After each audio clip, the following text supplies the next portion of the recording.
Trinetra eye hospital advanced cataract and laser centre. సూది మందు కుట్టు లేకుండా ఫాకో సర్జరీ ద్వారా కేవలం గంటలోనే ఆపరేషన్ చేసి డిశ్చార్జ్ చేయబడును. పాత బస్టాండ్ పక్కన అక్షయ రెస్టారెంట్ వెనుక, సిద్దిపేట.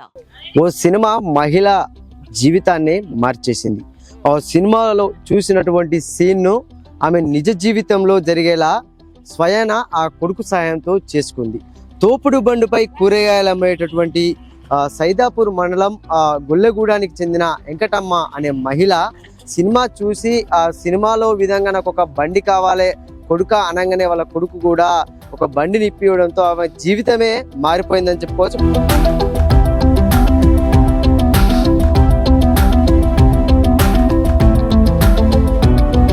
ప్రస్తుతం మనతో పాటు మాట్లాడేందుకు వెంకటమ్మ అయితే ఉన్నారు. ఒక 2 వీలర్ వాహనాన్ని, ఎక్సెల్ 2 వీలర్ వాహనాన్ని ఆమె తీసుకొని ఇదే 2 వీలర్ పైన ఎన్నో ఏండ్లు కూడా ఆ కూరగాయలు అమ్మింది. అంతకు ముందు తోపుడు బండిపై ఈమె గ్రామంలో కానీ అటు పక్క ఉన్నటువంటి ఆకునూరు గ్రామంలో కూడా కూరగాయలు అమ్మేది.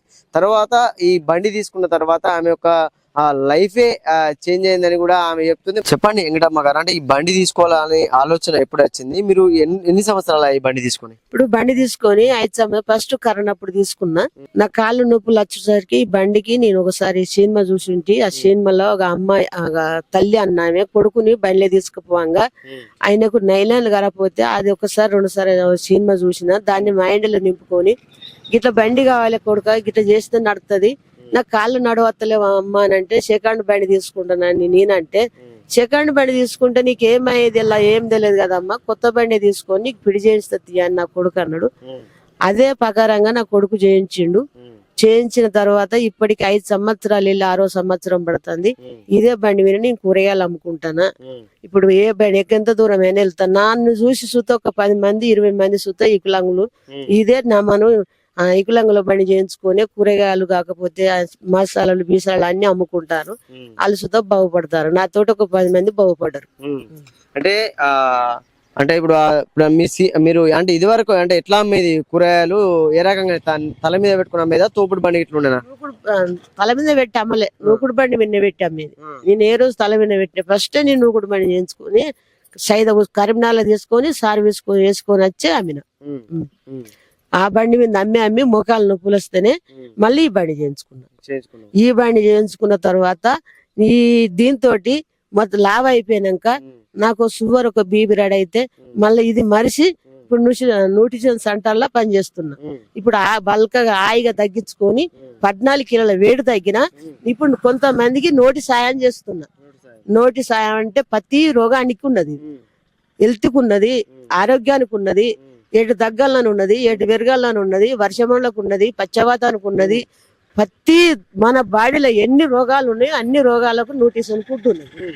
దాన్ని నేను సప్లై చేస్తున్నా. ఎట్లా అనిపిస్తుంది అంటే మీరు ఈ బండి మీద పోతా అంటే జనాలు అంటే ఏమంటారు, అరే గీమెకి బండి మీద పోతుందనే విమర్శలు ఇట్లా వచ్చినాయా, లేకపోతే ఎవరైనా సంబరపడతారా? చూసిన ఏమంటారు?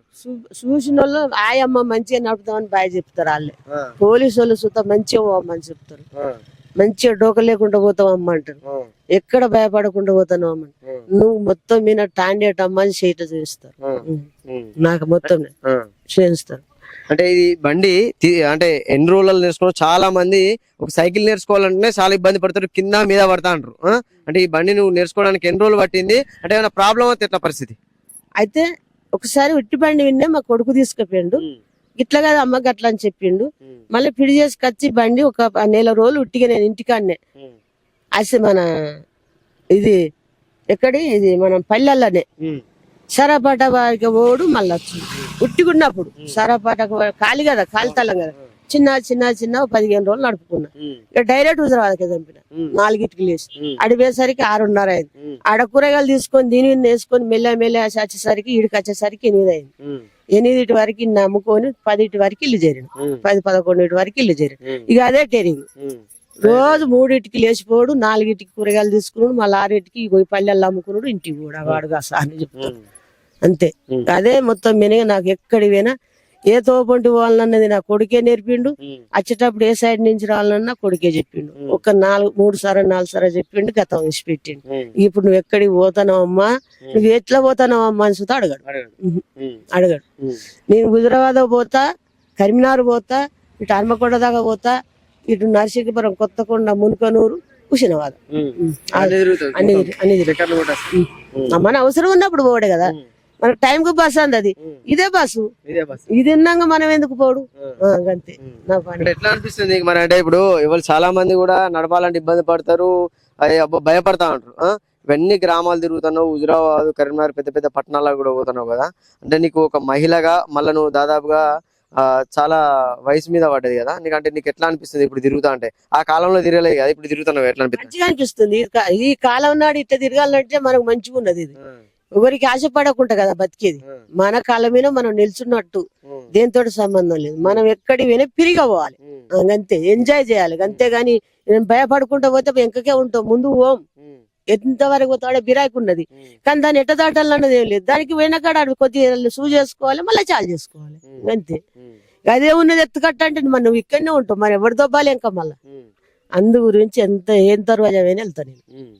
అంటే మామూలుగా ఎంత పెట్రోల్ పోయిస్తావు రోజు? ఎన్ని వందల పెట్రోల్ పోయిస్తావు? ఎంత దూరం తిరిగేస్తావు? నేను వాడుకున్నంత వరకు హుజరాబాద్ పోతా. హుజరాబాద్ పోయి వచ్చి నేను మళ్ళీ 2 పల్లెలు తిరిగేటట్టు 200 పోసుకుంటా. 2 రోజులు 2 పల్లెలు 3 పల్లెలు తిరుగుతా. హుజరాబాద్ పోతా, హుజరాబాద్ నుంచి మళ్ళీ వస్తా, మళ్ళీ నింపుకొని మళ్ళీ పోతా. మనం వాడుకున్నట్టే అవుతుంది అది, వాడుకున్న తీరు.